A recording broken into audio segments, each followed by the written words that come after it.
Cricketer Shakib Khan সবসময় যেন আলোচনায় থাকে। এবার তার পরকীয়া প্রেমের আলোচনার শিরোনাম হয়ে এসেছে। হঠাৎই তার সুখের সংসারে মেঘের মতো কালো ছায়া আসলো। এ নিয়ে শিশির যা বলল, ভিডিওটি না টেনে সম্পূর্ণ দেখতে থাকুন। Toughest journey anyone can ever go through. I went through that moment, and I wouldn't wish that upon anyone. No one should ever go through this.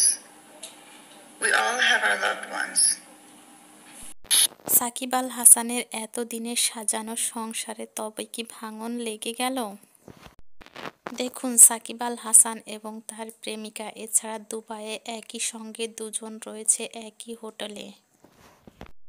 সবার মনে শুধু একটাই প্রশ্ন ঘুরপাক খাচ্ছে, শিশিরের মতো এত সুন্দর একটা স্মার্ট বউ রেখে কেন তিনি এরকম পরকীয়া প্রেমের সম্পর্কে জড়ালো।